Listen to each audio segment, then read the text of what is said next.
Kita berbicara tentang masalah tahlilannya. Kita dapati setelah kita membaca buku-buku dari mazhab Syafi'iyah, ternyata para ulama Syafi'iyah mengingkari masalah tahlilan. Lafal-lafal mereka bermacam-macam. Ada lafal mengatakan muhdas, sesuatu yang baru. Ada lafal yang mengatakan bid'atun munkarah, bid'ah yang apa? Mungkar, ya. Dan ini seperti tadi penekanan dari Anadul Talibin bahwasanya orang yang melarang akan diberi apa? Dapat pahala. Ini menunjukkan penekanan yang luar biasa tentang masalah tahlilan. Dan kita dapat yang menyedihkan di tanah air kita, tahlilan ya seakan-akan suatu perkara yang wajib. Dan ini kenyataan, kalau orang tidak tahlilan seakan-akan dia salah. Sampai ada perkataan kamu seperti ngubur seekor kucing. Padahal kita tahu Nabi SAW meninggal di zaman beliau sangat banyak. Ada Khadijah radhiyallahu taala anha, putri-putri beliau, putra beliau, para sahabat. Kemudian di zaman Abu Bakar para sahabat. Tidak pun ada dalil bahwasanya mereka bertahlil seperti acara yang ma'rufiyah dengan tegasnya mengatakan bahwasanya tahlilan adalah bid'ah. Oleh karenanya kita mengajak kepada para ikhwan, para saudara-saudara kita dari Nahdlatul Ulama dan yang lain Ahlussunnah wal Jamaah untuk kembali kepada masalah ini, kembali kepada mazhab Syafi'i. Tidak ada salahnya dan ini memudahkan kaum muslimin. Akhirnya kita dapati orang yang tatkala harus tahlilan dia harus mengutang sana, mengutang sini. Sudah terkena musibah ditimpa lagi dengan musibah harus apa? Membiayai 1 hari, 2 hari sampai hari ke-7 kemudian hari kesekian. Ini sangat merepotkan. Apalagi saya baca di internet sampai ada yang mencuri kabel gara-gara apa? Untuk mengadakan apa? Tahlilan. Dan ini kenyataan, merepotkan. Ya, merepotkan. Oleh karenanya disebutkan oleh para ulama Syafi'iyah hal ini banyak dari Imam Nawawi, Imam Syafi'i, kemudian para ulama yang lain mengikuti bahwasanya tahlilan hukumnya tidak keluar dari bid'ah mungkarah, bid'ah yang apa? Mungkar. Ini menunjukkan bid'ah dhalalah, bid'ah yang sesat, bahkan orang yang melarang akan diberi pahala oleh Allah Subhanahu wa taala.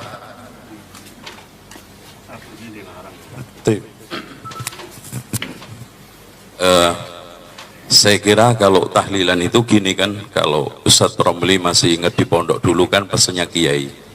Jadi tahlilan itu dulu Mbah Wali itu kan mau memulai dakwah di sono masih Hindu Buddha. Daripada mereka itu setelah kematian itu ngumpul-ngumpul, minum, khamar dan yang lainnya, judi, dikumpulin, diajari doa pendek-pendek kan gitu Pak Ustadz ya.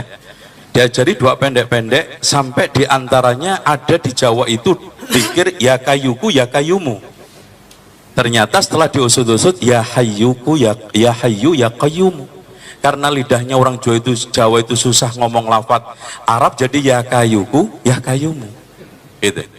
Nah, kalau kita melihat sedikit saja pernyataan ini apa namanya Syekh Dimyati ya, yang lebih apa namanya mengenal lagi bahwa di sini ittikhadut ta'am fil yaumil awal wa thalith wa ba'dal usbu wa naqlil ta'am ila al-qabr fil mawasim ila ini liman syafal yuraj ila Allah wa ta'ala fal yuraj wallahu ta'ala a'lam, katabu khadimus syariah wal manhaj ya. Intinya di sini beliau mengatakan bahwa wa yukrah ittikhadut ta'am fil yaumil awal wa thalith wa ba'dal usbu wa naqli ta'am ila al-qabr fil mawasim ila akhirih. Dengan demikian jelas, dan kalimat makruh di dalam pernyataan ulama, terutama hal-hal yang seperti ini itu nggak ada makruh dalam istilah at'imah. Makruh mendekati apa namanya ibahah, tapi makruh yang mendekati haram. Itu seperti Imam Syafi'i mengeluarkan satu pernyataan wa yukroh ya binaul qabr, maksudnya haram. Gitu Ustaz. Wallahu a'lam. Terima kasih, silakan. Terima kasih. Terima kasih. Yang pertama masalah tahlilan. Ini yang dimaksud tahlilan itu makanannya, bukan bacaannya, bukan ihda'us shawabnya kan ya. Kan yang 7 hari itu yang dibicarakan di dalam kitab-kitab fikih itu memang hukumnya makruh. Makruhnya itu mengapa? Karena yang sunnah itu adalah tetangga memberikan makan kepada keluarga duka cita. Berdasarkan hadis isna'u li ali Ja'far tu'aman fa innahu qad atahum ma syaghalahum. Buatkan makanan untuk keluarga Ja'far karena mereka sedang berduka cita.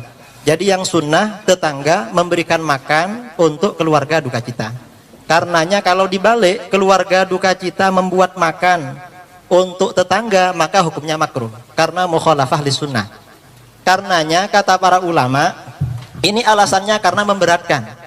Dalam teori usul fikih, al-hukmu yaduru ma'a illatihi wujudan wa adamah. Hukum itu akan selalu berputar bersama illatnya Ketika ilat itu ada, maka hukum ada. Ketika tidak ada, maka tidak ada.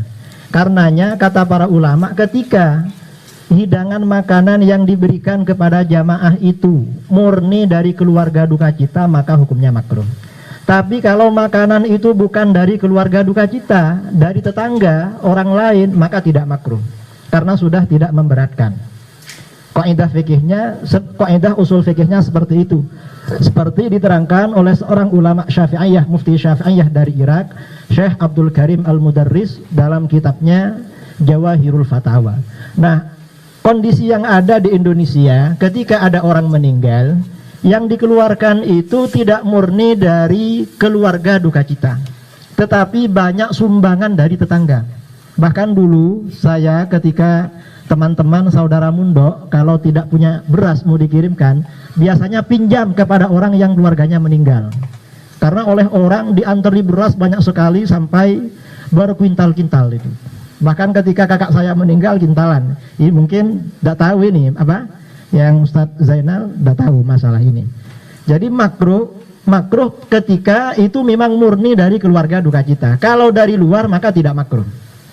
Yang kedua, seandainya ini makruh karena ini budaya tradisi, kalau ini dilawan akan menimbulkan gejolak dan itu tidak bagus.